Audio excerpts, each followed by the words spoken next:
नमस्कार सबैजनालाई।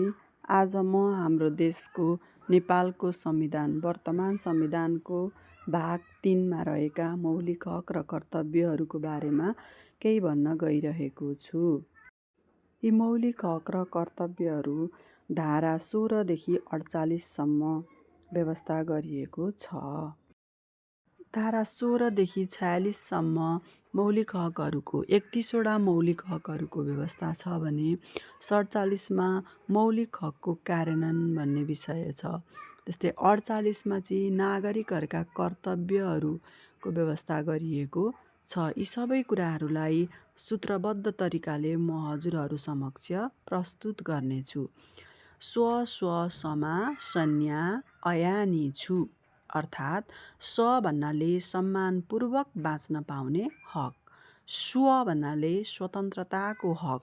यो स्वतन्त्रताको हकभित्र चाहिँ प्रत्येक नागरिकलाई देहायको स्वतन्त्रता हुनेछ भनेर स्वतन्त्रताको हक व्यवस्था गरिएको छ। त्यहाँ 6वटा स्वतन्त्रता भनेर तोकिएको छ। जस्तै यसलाई याद गर्ने सूत्र चाहिँ मैले के बनाएको छु त भन्दा बिबिरास नेने, विचार र अभिव्यक्तिको स्वतन्त्रता, बिना हात हतियार शान्तिपूर्वक भेला हुने स्वतन्त्रता, राजनीतिक दल खोल्ने स्वतन्त्रता, सङ्घ र संस्था खोल्ने स्वतन्त्रता, नेपालको कुनै पनि भागमा आवत जावत र बसोबास गर्ने स्वतन्त्रता, नेपालको कुनै पनि भागमा पेसा रोजगार गर्ने, उद्योग व्यापार तथा व्यवसायको स्थापना र सञ्चालन गर्ने स्वतन्त्रता हुनेछ भनेर स्वतन्त्रताको हकभित्र यी 6वटा अरू स्वतन्त्रताहरू पनि व्याख्या गरिएको छ।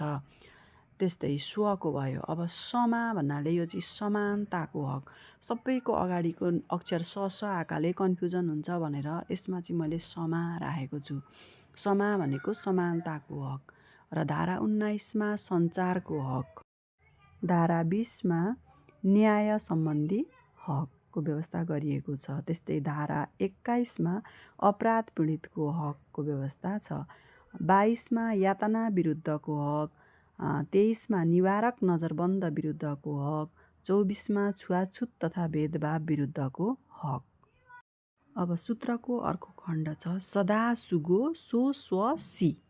सदा भन्नाले भन्नाले सम्पत्तिको हक धारा 25मा, 26मा धार्मिक स्वतन्त्रताको हक, 27मा सूचनाको हक, 28मा गोपनीयताको हक, 29मा शोषण विरुद्धको हक, धारा 30मा स्वच्छ वातावरणको हक, धारा 31मा शिक्षा सम्बन्धी हक।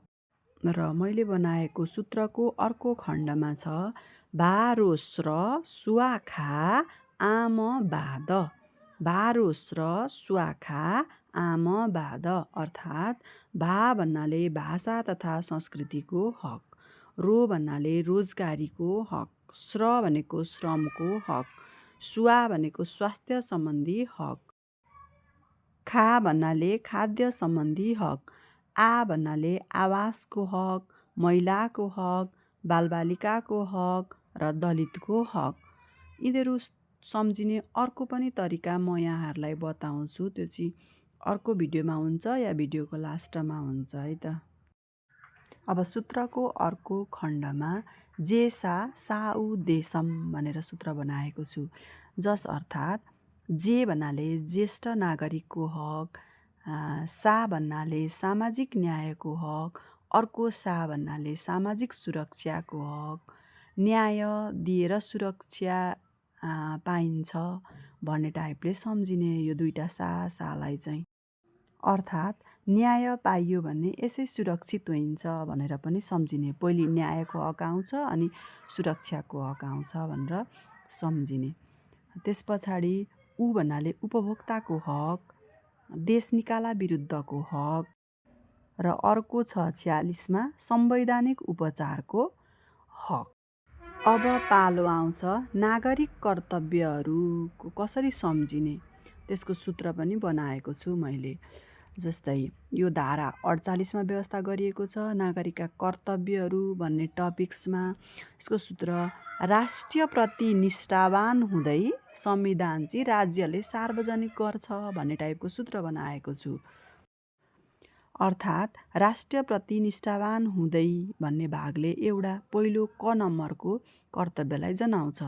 राष्ट्रप्रति निष्ठावान हुँदै नेपालको राष्ट्रियता, सर्वसत्ता, सार्वभौम सत्ता र अखण्डताको रक्षा गर्नु प्रत्येक नेपाली नागरिकको कर्तव्य हुनेछ भनेर व्यवस्था गरेको छ भने त्यस्तै संविधानबाट संविधान र कानुनको पालना गर्नु यो पनि अर्को कर्तव्यभित्र पर्दछ र राज्यले चाहेका बखत अनिवार्य सेवा गर्नु राज्यले चाहेका बखत अनिवार्य सेवा गर्नु अर्को कर्तव्यभित्र पर्दछ भने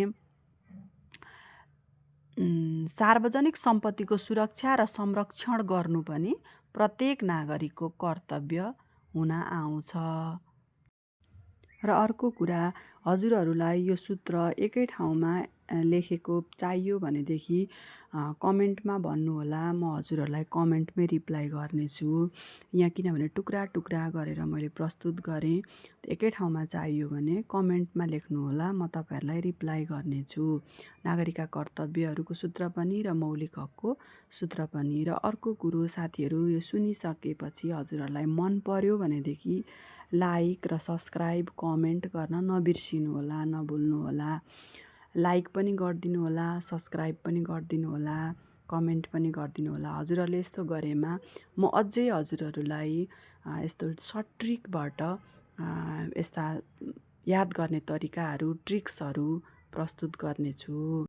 हजुरहरूले यसो गर्नुभएमा मेरो हौसला बढ्नेछ र म हजुरहरूलाई अझै छिटो छिटो यस्ता ट्रिक्स र टिप्सहरू प्रस्तुत गर्दै जानेछु।